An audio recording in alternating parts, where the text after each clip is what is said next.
Are you tired of slicing the ball because of that dreaded over-the-top move? Well, today, good news. We have 3 proven drills that are going to help you fix that slice and that dreaded over-the-top move in your swing. What's up, golfers? I am Josh, the Director of Coaching here at P4S Golf, where we've helped over 15,000 golfers improve their longevity in the game.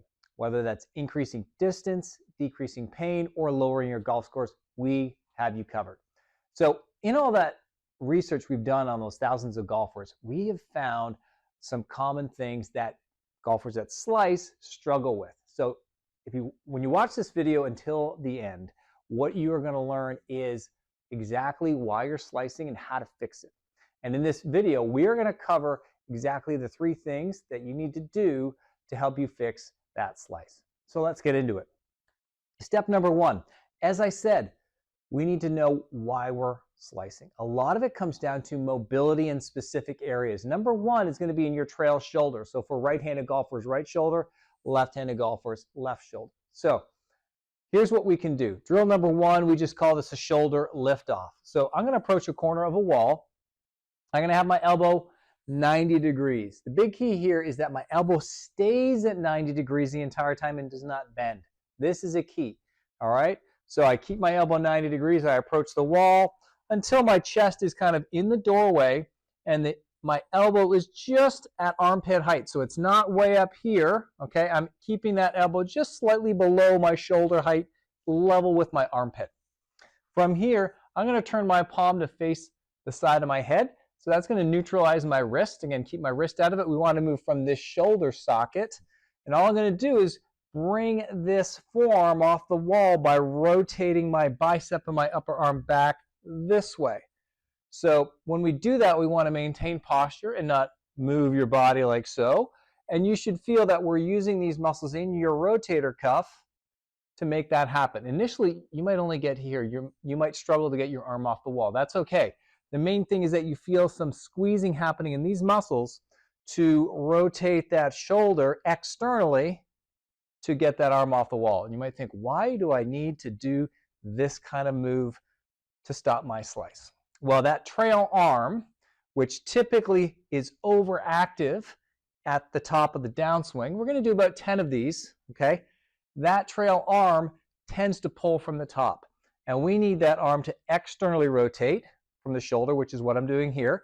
And we needed to do that to help bring the club back on plane. So you may have heard the term shallowing the club or dropping it in the slot. That is what this move is. When I'm in my golf posture, we want to be able to get this range of motion. So I'm at the top of my backswing, this club can drop down here. If I'm stuck here, if you found it really difficult to get this off the wall freely and get at least 20 degrees off the wall, okay, if you're stuck about here, when you're at the top of your backswing, your arm's like this. So you don't have the mobility to actually get to here, just the move we need to shallow that club and stop coming over the top like this. So let's address mobility first. We got our shoulder lift off. That is about 2 sets of 10. You can do them on both sides, but we probably are going to work more the dominant side. I would do both sides, but for slicers, we want to work that trail arm. So that's number 1. We got 2 more to go. So stay with us for the next 2 exercises. The next one coming up. Let's take a quick second to talk about our golf performance assessment.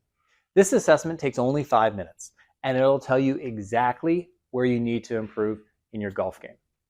It's 4 quick mobility tests that every golfer needs to pass in order to have a powerful, consistent swing and play pain-free golf.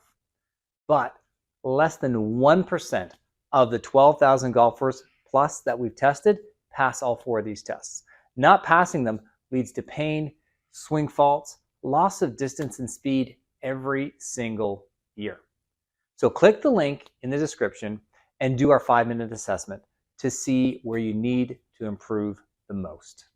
And for a limited time, you can also get on a call with one of our experts free of charge to go over your results and what they mean for your golf game. Click the link below and try it out. I just call this the brick wall drill, okay? Super, super simple, all right? All we're going to do is set up to the wall, okay? And if you think about it, when you're at the top of your backswing, if I'm in my golf posture, if I don't allow my head to move forward into this, imagine it's a brick wall here, so your left ear for a right-handed golfer should not even come close to that wall. If I keep my head here, it is going to be almost impossible to come over the top, okay? Because as soon as my shoulder starts to move this way, it's going to push my head into the wall, okay? So imagine there's a brick wall here. We don't want the head to be banging into that. So very slowly, you don't even have to have your arms up here. Just put your arms across your chest, get in your golf posture. This left ear is about an inch or so from this brick wall.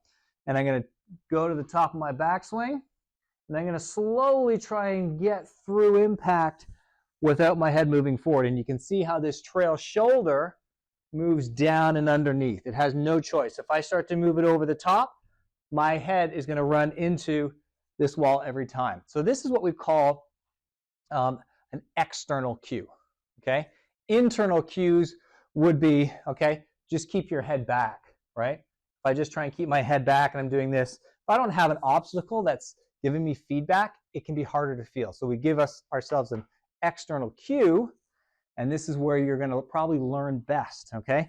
We got one more drill coming, so hang in there. But this one is pure gold. So from here, we're getting to the top of the backswing and start to shift your weight and turn your body through. Do it slowly because we don't want to hit that brick wall and get to this fully extended kind of finish position so we can feel what that's like. And it might feel a little bit different. It might feel like you're behind the ball, okay? But again, that's okay because we don't want the head to move forward here because that's going to encourage this over the top move with the shoulder. So you can do 10, 15, 20 repetitions of those a couple times a day, and it's really going to help you feel through your whole body what your posture should be like, because typically as those shoulders take over, you can see as that over the top move happens, my head's going to start to move towards the target. So it's going to help your lower body lead and the upper body is going to stay back and that club is going to start to shallow out. So great drill there.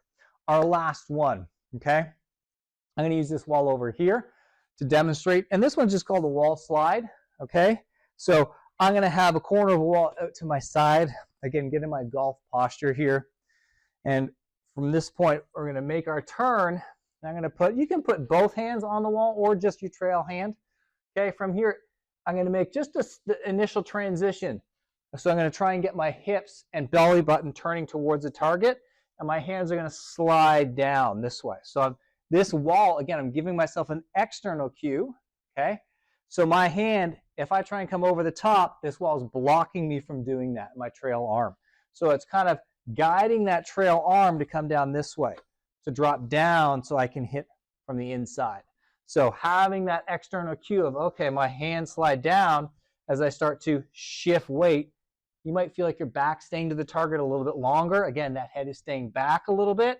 It's going to allow you to come from the inside. So these drills are great because they give you that external cue. They help your lower body feel what it's like to get the sequence right from the ground up, and your tendency might be to push that arm into the wall, okay? So we want to keep it light on the wall and actually decrease pressure on the wall and just slowly slide those hands down. You can also do it just with the trail arm there and feel what it's like to open up this way, okay? Getting the hips open and having this arm slide down. Those are our wall slides. So there are 3 proven drills. One of them is working on mobility, making sure we can actually rotate where we need to rotate to get that shoulder moving into the right position. And the next 2 are movement-based drills that are going to help you give you a feel for the right sequence you need in your swing and to get your body into the right positions using those external cues. So those are 3 fantastic drills, okay, we just did, that are really going to help you overcome that slice and shallow out that club path. I hope you guys enjoyed this, found it informative. If you do those exercises just a little bit every day, you're going to see great results. Give us a like, subscribe, give us a comment. We'd love to hear from you. I'll see you guys next time.